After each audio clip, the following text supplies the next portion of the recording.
शिक्षा ग्रहण करते हैं। आज ये वही बिहार है जहां तक प्राथमिक तक शिक्षा, सही शिक्षा प्राप्त नहीं होती है।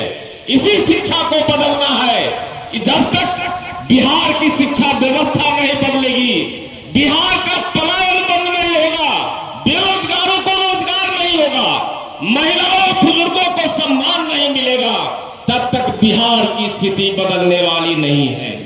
यहां जाति और धर्मों का अड्डा चल रहा है।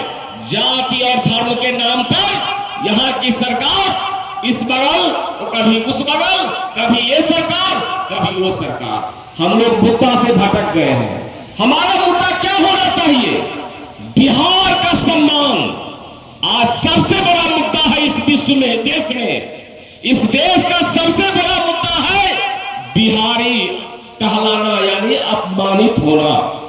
आप किसी भी राज्य में चले जाइए, लोग छुपा करके नाम बोलते हैं। भैया कहां से आए हो?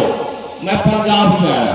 वो होता है बिहारी, कहता है कि मैं पंजाब से आया हूं, मैं गुजरात से आया हूं, मैं उड़ीसा झारखंड से आया हूं। ये स्थिति आज बिहार की, ये स्थिति किसने बनाया? ये 35 सालों की सरकार, चाचा भतीजा की सरकार, बड़े भाई छोटे भाई की सरकार, देवर और भाभी की सरकार, ये दोनों ने मिलकर के इस बिहार को लूटा है। खास करके 20वीं विधानसभा जो धर्मों का अड्डा बन गया है, धर्म के नाम पर राजनीति हो रही है। यहाँ पर 35 सालों से यहाँ के धर्म के ठेकेदार, यहाँ के विधायकों से पूछिए कि आपके पास क्या विजन है। जो भी विधायक हो आपके यहाँ, उनसे पूछिए कि बिहार के विकास के लिए, 20वीं के विधानसभा के विकास के लिए आपके पास अगर कोई विजन है तो आप प्रस्तुत करिए।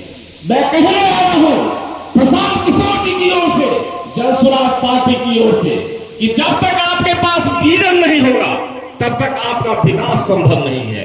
प्रशांत किशोर के साथ 5 विजन उन्होंने रखा है बिहार के विकास के लिए। पहला विजन है शिक्षा। साथियों, बहुत कहने की जरूरत नहीं है। शिक्षा की व्यवस्था बिहार की तो आप जानते ही हैं कि बस स्कूल में एडमिशन लेना है, खिचड़ी खा करके घर लौट जाना है। इस व्यवस्था से कुछ होने वाला नहीं है। विश्व स्तरीय शिक्षा बिहार में लागू होगी, उसके लिए प्रशांत किशोर ने कहा है कि हमारी सरकार बनते ही अगर गरीब के बच्चे अगर प्राइवेट विद्यालय में पढ़ना चाहते हैं तो बिहार के सारे बच्चों का खर्च सरकार उठाएगी और प्राइवेट विद्यालय में एडमिशन कराएगी, जब तक कि हम विश्व स्तरीय सरकारी शिक्षा की व्यवस्था नहीं करें। साथियों, दूसरा मुद्दा है पलायन। और आप जानते हैं, सभी बुजुर्ग साथी पढ़े लिखे लोग हैं, आपके बिहार में, बिहार से श्रम का पलायन हो रहा है। जहां श्रम नहीं होगा, जहां श्रम होना ही नहीं, वहां पैसा उपार्जन हो ही नहीं सकता। आज यहां के लाखों करोड़ों मजदूर गुजरात में जाकर के नौकरी करते हैं।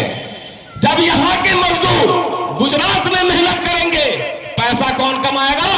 गुजरात वाले। आपको तो मजदूरी मिल जाएगी 8 से 10 हजार रुपया। आप वो 8-10 हजार रुपया कमाकर किसी तरह आप अपना जीवन बसर कर रहे हैं। बिहार का विकास नहीं हो रहा है।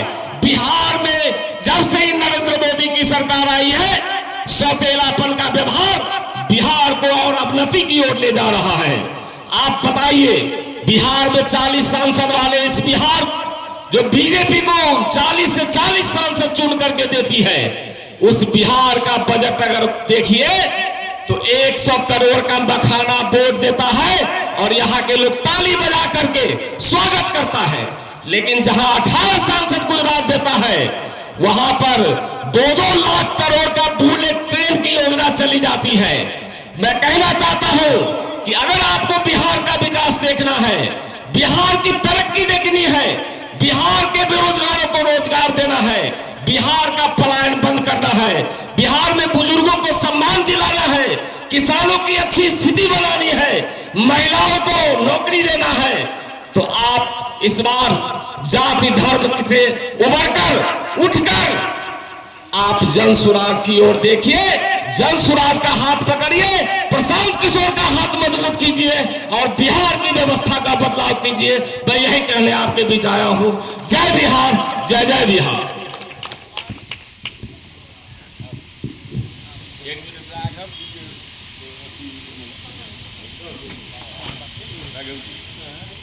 एक मिनट राघव जी, राघव जी।